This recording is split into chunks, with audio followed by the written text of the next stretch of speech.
such a good show we have planned for you. And my guest that I'm going to be talking to you with for the next hour has some incredible takeaways on what we are all going through today. Stress. How do we deal with stress management? Tips, tricks. You're going to get it all today.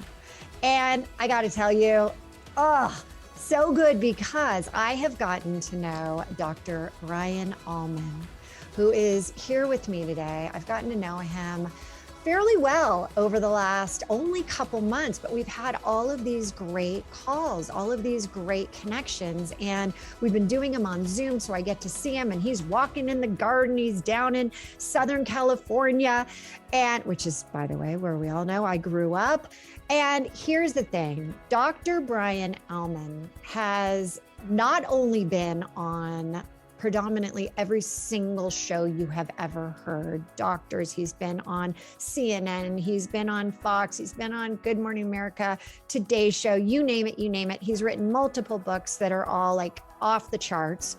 He is known as the stress doctor, and he is going to help us figure out what we can do that actually will impact us today. He collaborates with some of the most incredible people's names that you've heard. He's called in, even when it has to do with NFL, he's called in to help everyone. And we have him here today. He works in and has contributed to, again, not only psychology, not only medicine, wellness, parenting, business, sports, everything. Why is that? Because we all need help when it has to do with stress. This episode is brought to you by the Fired Up Entrepreneur Program. And this is a program that we are so proud of. The results have been downright remarkable. And we want to invite you to get a glimpse of what it is like inside this program by inviting you to participate in the Business Boot Camp, which is a 5-day free event, and get involved with this, because the pearls that we're going to be sharing each and every day are going to be the foundation for allowing you to make money, keep the money, grow the money, and strengthen not only your business, but also yourself. So please take advantage of this and join us at our next boot camp. You're listening to the Silver Lined ReLaunch, and I'm your host, Hilary DeCesare, award-winning entrepreneur and transitional coach. Each week, I'll invite you to tune into inspirational stories, revealing how you too can turn ordinary experiences into the extraordinary. Feeling stuck?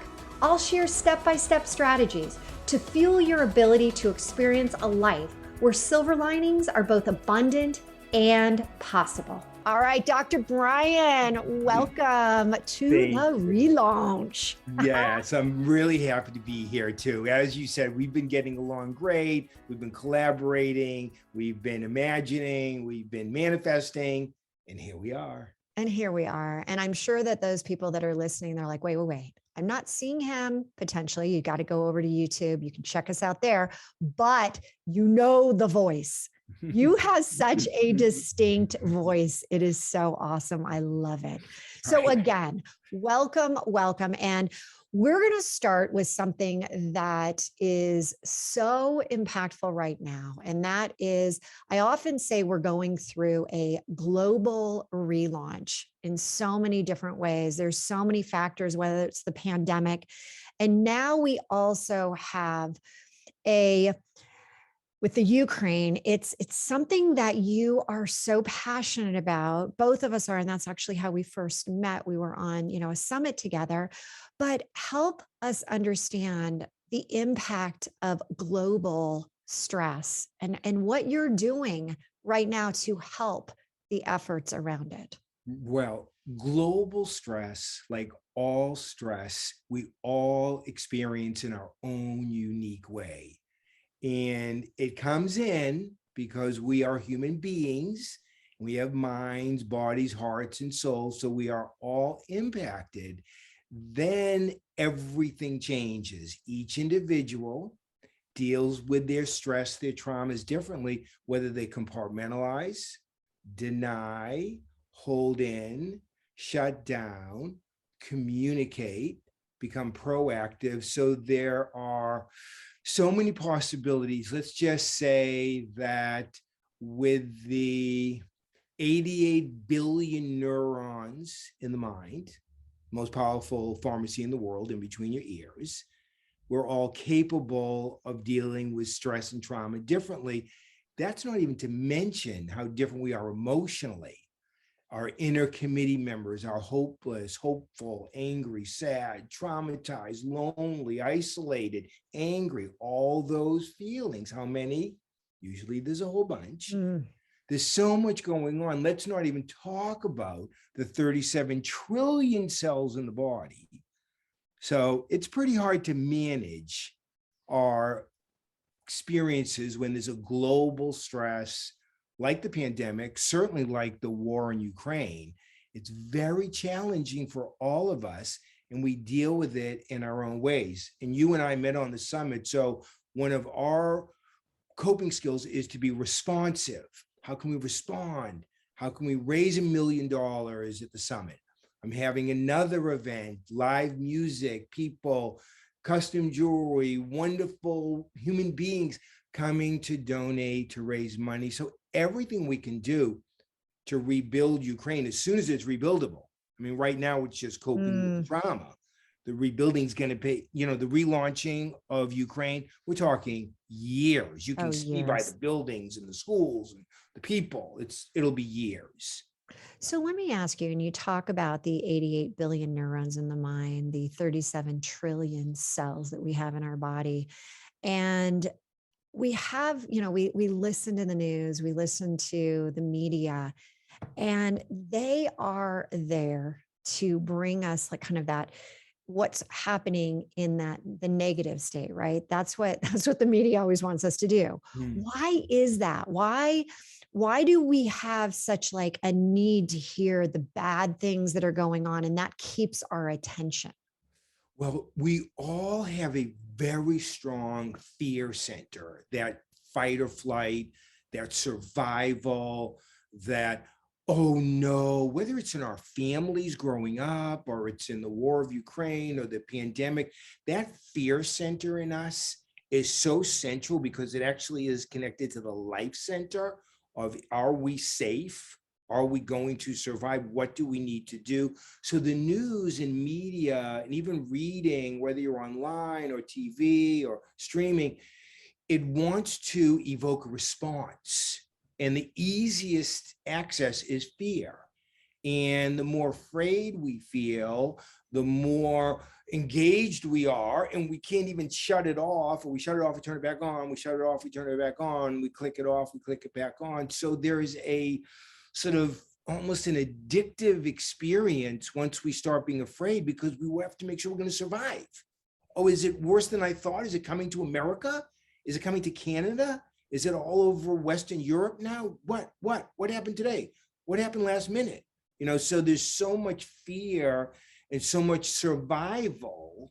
So the other side of that, just getting triggered, and of course, what happens to the immune system, what happens to all the cells. I mean, there's a real cascade of chemicals that interferes with the immune system, thinking, concentration, peace, health, all of this stress, all of these areas we proved at the ACE study in San Diego Kaiser over 30 years, that it actually will lessen your life by 19 years if you're not going to deal with the stress that is happening in your life, given that it's traumatic. You're saying 19 years that will actually come off your life if you don't deal with your stress. Right. And the stress being defined as what we call ACE experience, which are adverse childhood experiences, growing up in a family where there's depression, which is very common. Growing up in a family where there's alcoholism, that's very common. growing up in a family where you don't feel wanted, so there's emotional abuse, or physical or sexual, or any of those 10 risk factors from growing up. Those, if they're not dealt with, and the more ACEs, the more stress or trauma we have, can actually reduce somebody's life. Now, this is hard science. This is not theoretical imaginary. This is science with tens of thousands of people, been replicated many places, many countries. So we know the impact on us if we don't deal with the stress. To your point, the stress can really harm us, but it's how we deal with the stress that really is the determining factor of if we're going to go very down. quick though, very quick. I want to ask you before we go into how to deal with this. So there is, there's a lot going on in the world, right? The pandemic is still, lighting up different cities. It's, more people are coming down with it. There's that constant stress of, what's going to happen? Who do I know? How is it going to affect us? And then we have, the invasion in the Ukraine. And it seems like, now we're talking inflation and we're talking about interest rates. We're talking about all these things are coming at us. And so many people, and I did some research before I came on, just because I wanted to see what was going on with stress and even the stress of our kids in school. True. And the suicide, kids who've thought about suicide, 1 in 5 now in college or in universities are starting to, like, oh my gosh. So we don't want to keep our head in the sand. We don't want to be like ignoring what's going on globally. So how do we be supportive of our fellow man?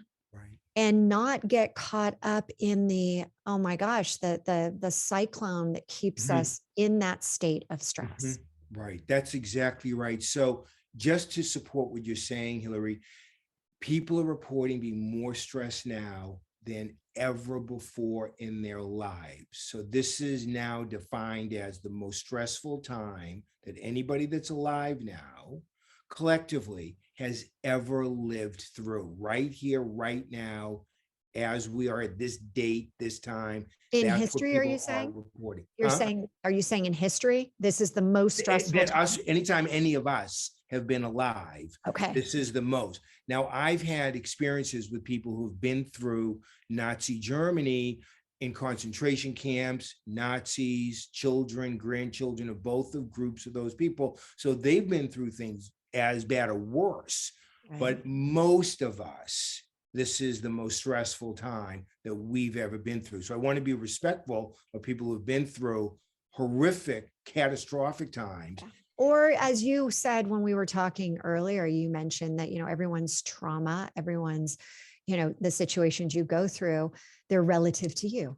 Right. I mean, it could be you had, a health scare and that was, oh my God, that was the worst time in your life. It could be the loss of a family, worst time of your life. We get that. But overall, as a global relaunch, as I describe it, we are more stressed now than ever in our life. Right. So just to answer your question specifically, that we have an outer self and we have an inner self.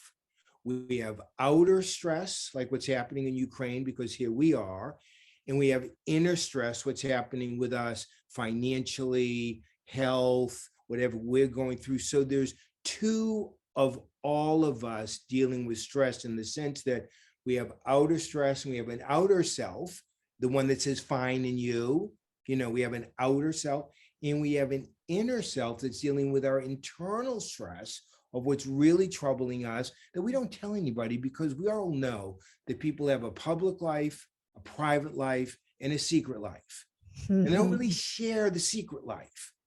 And that can either be a dark side, but the dark side can be about stress and struggling and really being unhealthy and unhappy. It can be about addictions and other areas, but we have a secret life that we just don't tell anybody, but it's in there.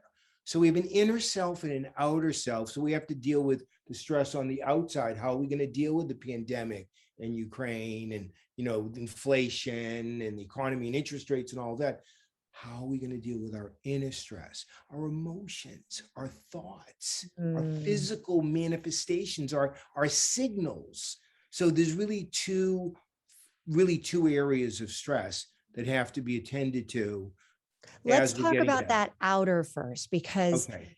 if we can, and we'll get deeper into the inner, and I know you've written Right. such an incredible book about it, and we'll find out specifically. But again, Mhm. we want to help others, right? It's innately in us that we want to support our fellow man, but at the same time, there is that delineation of helping and causing us like, oh my God, if I keep thinking about this, Mhm. I'm only bringing myself into a further state of high level off the charts Right. stress. Right.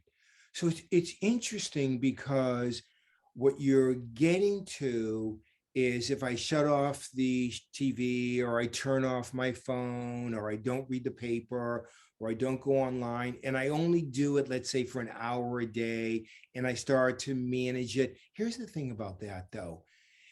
It's much more intelligent to deal with the stressful feelings that we are having about inflation, about the economy, about our family, about Ukraine, about the pandemic. So instead of limiting and stopping and trying to control, it's not going to happen.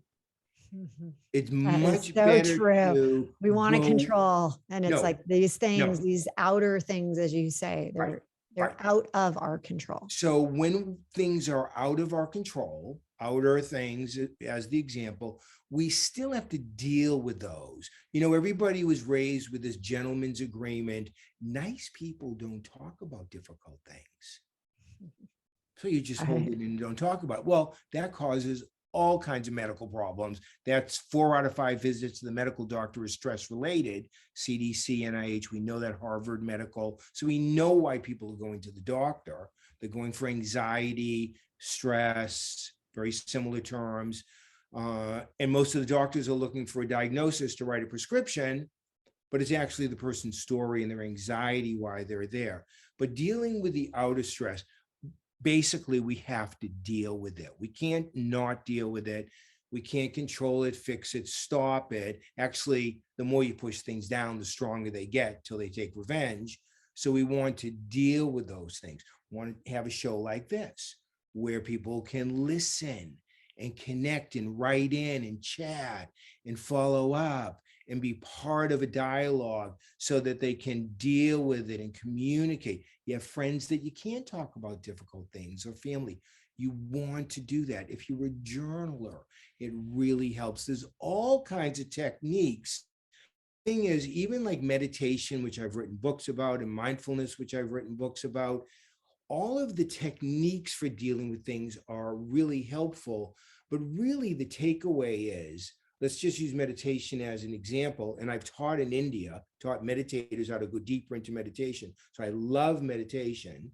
And the real takeaway from meditation is learning how to be meditative, to be Mm. meditative. So when you're really overwhelmed by what's happening, let's say the pandemic of Ukraine, how are you going to be meditative? How are you going Not to medicated, meditative. meditate? And if you need medication, that's okay too. But we're talking Mhm. about being meditative, which means that you are learning to be aware of what you feel. You're accepting what you feel instead of trying to deny it.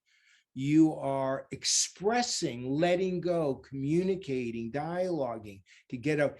You're even judging yourself for being so stressed or so sensitive or so worried or not able to do enough. It's okay. You want to express all that also so that you can finally get to that meditative, deep inner voice, that true, authentic you that every single person watching this, every single person listening to this has an inner doctor. But as we're leaving that idea of a global stress, all these things that are coming at us, the fact that we're more stressed in our generation than we've ever been right now, are there global stress tips that we can be thinking about, that we can be doing? Right. So One of the ones I've discovered is having compassion for what the people of Ukraine are going through, having compassion for what everyone in the world is going through with the pandemic. That how deep can you go with compassion for yourself, for other people? I always say to people, I advise this, I practice what I teach. When in doubt, go deeper with everything that matters to you, from love to compassion to music to work to working out to play, anything that's important to you. When in doubt, go deeper. So how do we deal with the outer crazy mixed up world experiences that we are all going through? We really have to go deep in order to be able to really find our own best answers for how much can we deal with. Okay, I can watch the news every day for an hour. I can watch it for 15 minutes. I can't watch it at all. We need to find out, as we have compassion and care, we have to sort of be guided inside by what's really going to help us be proactive, contribute to the people of Ukraine, whether we are dealing with a pandemic one way or another way, to really be total in whatever we believe is right about dealing with what's going on, because stress is oftentimes a normal response to adverse situations. So it's normal to be stressed and worried and upset. So when we feel like that, we have to really stay in tune with ourselves and figure out. Compassion is probably the big one, but of course it has to be followed by action, because compassion by itself is just interesting. Mm-hmm. Actions actually can make a difference in contributing and being proactive. So they really have to go together. So when we talk about compassion, and, it doesn't necessarily have to be, I need to send money, I need to, send an item, I need to do something like that. It can be just sending out the love around these people, the honest, like heart to heart connection that, hey, you're supporting them. But then action, it can be as simple as, getting involved in some type of organization like you're doing and what you're putting together, where people are coming together and participating and hearing and sending out the compassion and the love to those people. It's true. Well, everybody watching and listening, the saying is, if you have, give. So whether it is a donation to the Red Cross or the food bank, whether it's clothing or money, whether it's going down and helping pack the packages that get sent out, there's so many opportunities for all of us to do as much as we can. That this is a war. And, everybody's thankful that isn't in Ukraine or in Poland or Hungary, that's being really overwhelmed, that you're not going through it where you live right now. So what can you do with your compassion, with your love, with your care? You're a human being. If this was happening to you, you'd want other people to help you. What would you love people to do for you? That's what you can do for the people of Ukraine. So important. And as you said, that there's this public side, right, of people, and then there's the personal and the secret side. And can we talk about that secret side a little bit more? Right. So when people repress their stress, I'm not going to deal with this, doesn't really bother me, I'm okay, I'm fine, I'm great, all of the sort of comments and responses people have, pretty soon you lie to other people enough, you're lying to yourself, everybody believes you, but you're pushing it down into your body, which is the receptacle, sort of the basement, the junkyard for all that stress that you don't want to deal with. And that becomes a secret. Now, when you have a secret basement filled with angst and worry and stress and fear and all of those things, everybody needs to find ways of coping with that. I mean, that's why overeating is so popular, because you can stuff your feelings down while you're stuffing food down simultaneously, kind of kill two birds with one stone kind of mentality. Okay. Drinking, well, drinking is the drug to forget. So the more you drink, the more you forget. So keep forgetting, and that works for a few hours or a night. And next thing you know, you're even more upset. And so there's Because plenty it does of, cause depression as well, right? right.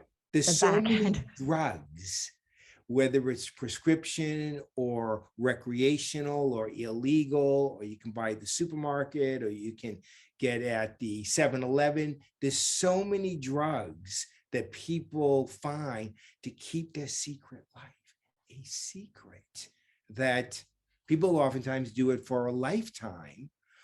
Usually there's a wake-up call because the body kind of says, I can't do this anymore. And then you've got all kinds of medical conditions, and you've got doctors more than you're anywhere else. And now you're starting to do some of those secret coping skills less, because you're spending money on your health, and your body's telling you if you keep doing it, you're going to fall apart and not be here anymore. So there are wake-up calls, but the secret life that people have, the public-private secret life, is very capable of keeping things underground. I think that with the pandemic, Yeah. something that happened, and I know that, my husband and I fell victim to this, is that we weren't allowed to go out. So we were starting to have, versus a Thursday, Friday, two glasses, bottle of wine together. We were starting to have it every single night. Like we were just like, hey, let's have a glass of wine. We're not going anywhere. We're just here. And I think that I've read so many articles that this is also being known as an increase, whether it's the marijuana, whether it's, the edibles, whether it's what, drinking. I think we are, you talked about meditating, and I said, medicating. I think we have been. Right. And so there's also the stress of, oh, geez, I think I've gotten a little bit, too much. I've started to do this too often. And we had to noticeably say, okay, wait a second. This is not good. We should not be drinking every single night. Well, But you're raising a super important point, Hilary, that you want to really catch, and everybody wants to know this. One of the things we learned in the ACE study with the secret lives, with the traumas, with stress, is that all of the coping skills, like you just mentioned, you and your husband with drinking, people don't realize that drinking is as much a solution as it is a problem. So to take away an addiction, to take away somebody's secret life coping skill, isn't really the best thing to do just to do that. There's actually inner work that has to happen. Specifically, nobody overdrinks to have liver problems, but that's what happens. Nobody smokes to get lung cancer, but that's what happens. Nobody overeats to become diabetic, but that's what happens. So the solution works for a little while, and then it catches up with us. And sometimes you realize it too late. Hopefully you don't wait till it's too late, but the liver, the lungs, the heart, the immune system, we will pay for our solutions. And when you're smoking, you're not thinking, oh, 20 years, I'll have lung cancer. I don't care. I need to de-stress right now. So I need to get rid of my anger and my stress now. Same with drinking. I'll worry about my liver in 20 years. I don't have to worry about it right now. And meanwhile, 20 years comes pretty quick. Everybody's learned that. But nobody drinks to get cirrhosis of the liver. But the liver can't handle it. But let's talk about this, because what happened during, especially March of 2020 until March of 2021, where we really were inside, we weren't going out, we weren't doing anything, is that drinking became a habit. It became a habit that it's like, all right, it's, 5:30, let's, have a glass of wine and let's sit around. I felt like a little bit of like in the 1950s, right? Leave It to Beaver, and you'd see them, having their cocktail and hey, it's 5:00 somewhere. And they're, it was a nightly event, but it did become a habit, and it was a habit to deal with stress, to deal with like, oh my gosh, we're stuck inside, we can't go outside. And so how do you help people? What do you suggest when there are situations where you have built up these bad habits Mhm. that are placating your stress? Right. How do you even begin that Right. process? That also have a good side, and that you and your husband together, you're feeling safe together, you're Oh, in we a were having a habit ball. We were together. ordering amazing So food to come in, having wine, and we were actually enjoying it. We're like, hey, this yeah, is great. And then finally, it's like, all right, come on. right. It's like Groundhog Day. Whoop, Yeah. there it is Yeah. again. So the question about how do I help people, the first thing is to realize that you are doing the best you can to feel better. And we all want to feel better.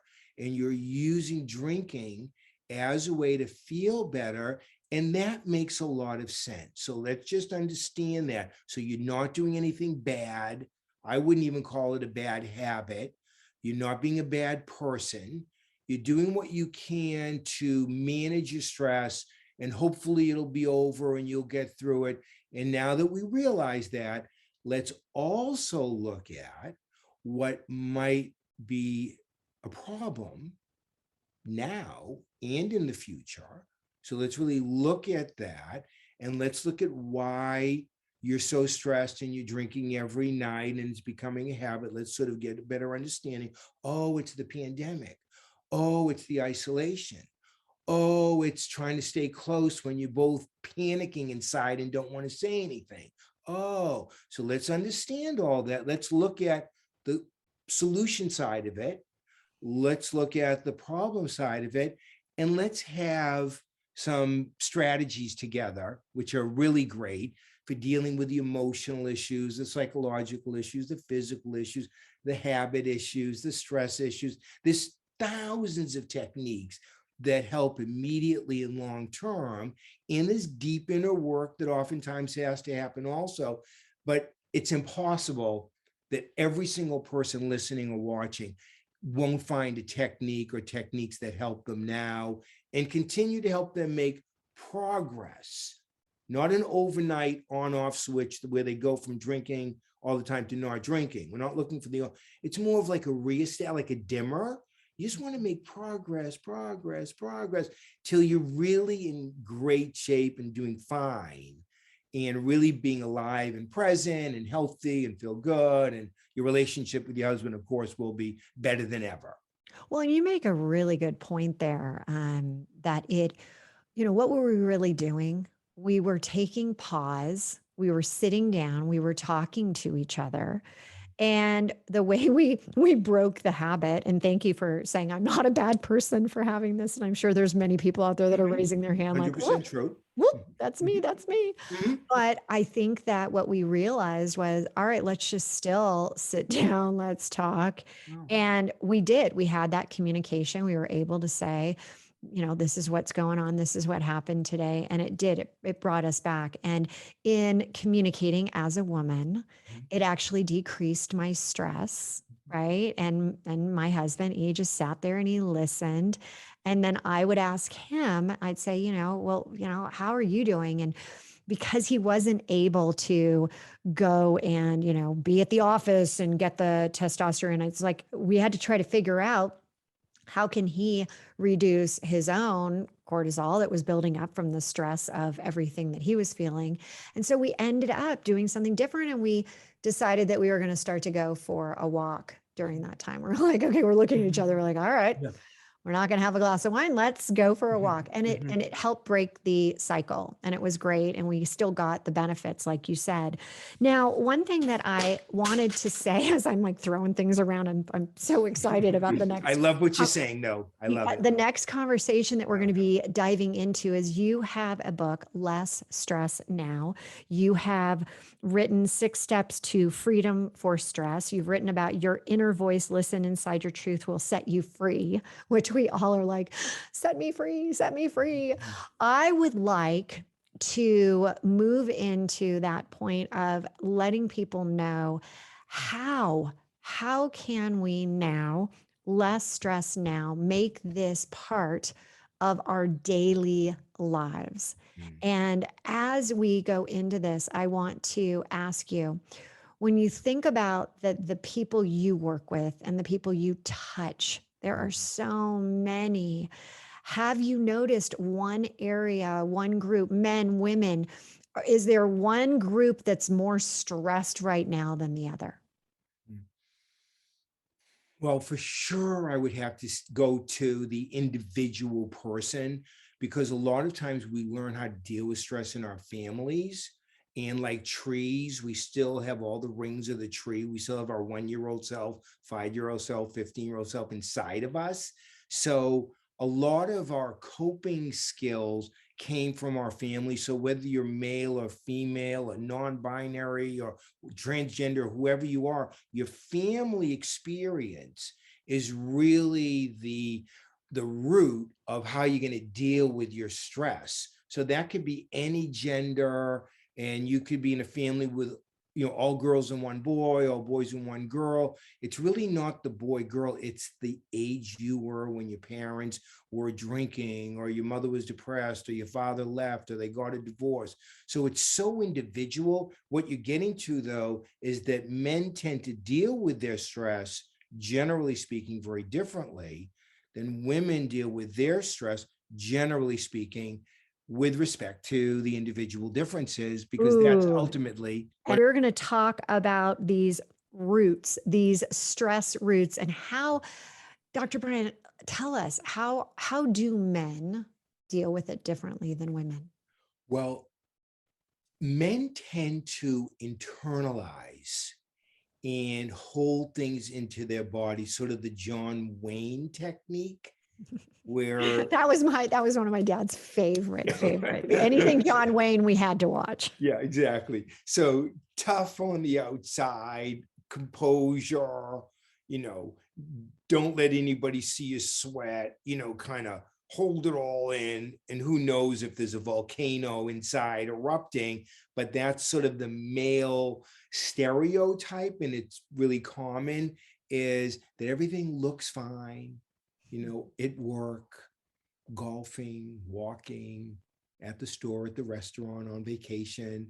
Everything looks fine on the outside.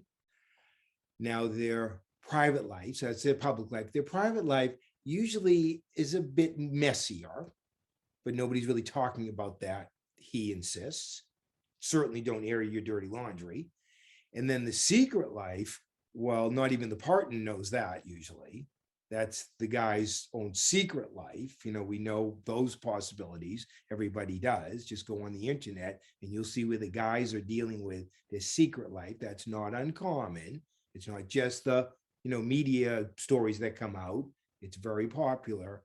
So men tend to keep things in, hold it in, and then kind of feed their secret life for dealing with things that really nobody knows what's really going on inside. Okay, we got to go here. Yeah. The secret life. Yeah. Give us some examples of secret lives. Okay, well, porn is definitely a popular one. Yep, no doubt. Okay, drugs are a popular one. Mm-hmm. Some that would surprise you are that men oftentimes are catastrophizing in their secret life. Oh God, oh no, now what's going to happen? Am I going to live? Am I going to die? Is she going to leave me? Is she going to stay? Should I get a divorce? Should I call the lawyer? Is my business going to fail? Am I going to go bankrupt? That's interesting. I think that would be more of a woman spinning that cycle. So yeah, interesting. Everything I'm saying about men definitely goes over to women as well. We're just answering primarily the men dealing with it actually means not dealing with it most of the time. And so things get pushed down into the basement, the subconscious, the junkyard. And then that secret life becomes, how am I going to cope with this? I can't let anybody know this. I can't let anybody see this. Nobody could ever know this about me. If they knew this about me, they wouldn't approve of me or like me or accept me. So I have to keep it down, keep it in, and then do what I do to cope, to not really show any of that. I read something so interesting. I'd love to get your take on it. And that was that because that we have been isolated, we have, we've had to stay inside, that affairs have gone from physical affairs to emotional affairs online, on phone calls, on Zoom. And that is another mechanism of dealing with stress. Right. But Right. yet, my goodness, if you have to have a secret life where you're trying to deal with getting, like, having an affair, I mean, God, you talk about stress. I would think that would like send anybody over the edge. Right. Well, you know, all of the coping skills, whether it's that one or the others, like we said, it's solution and problem. They push the stress down, the stress gets bigger. You know, you drink and then the liver, the smoke and then the lungs, and everything you're doing, even the affairs online and the communicating like that, it decreases the stress because you're excited, looking forward to, you connect. And then there's the, uh-oh, what if anybody finds out? Oh no, I'm actually spending money. Uh-oh, now what? I don't know if I should keep doing this. I'm falling apart. Oh, but I feel so good when I do it. Oh no. So all addictions, all coping skills for dealing with stress have their solution side and their problem side.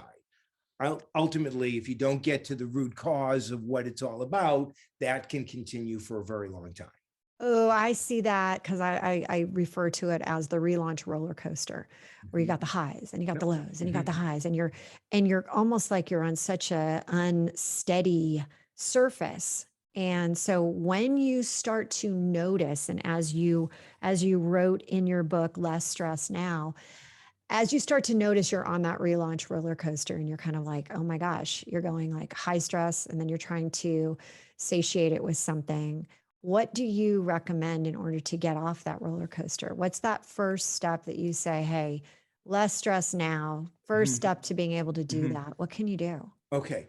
So pretty much everybody that we are talking about right now has awareness.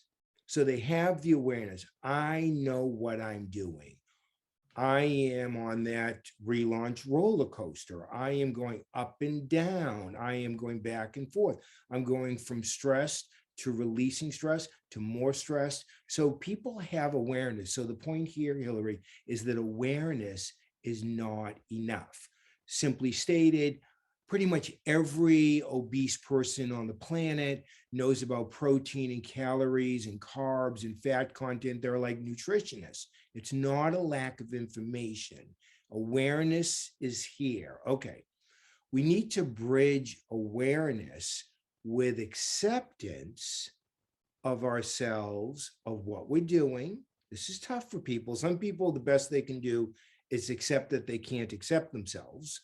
But we have to get to acceptance of what we are aware of, because acceptance opens up the inner doctor potential. It opens up the inner wisdom. Awareness alone is just interesting.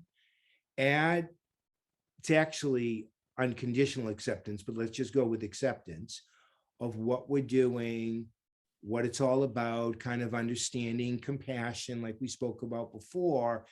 That helps. And then, of course, we also have to release and let go and get it out, because if we hold things in, they get stronger. So we have to find ways, find techniques, find solutions. There's thousands to let go and release. And this is one of the interesting things about coping that you won't hear anywhere else. You won't learn this anywhere else, because it took us, well, what, decades with the ACE study, Dr. Folletti at Kaiser Permanente, the team, the Relish.life team, all of the people working together, we learned that you really have to get to the inner judgment towards yourself.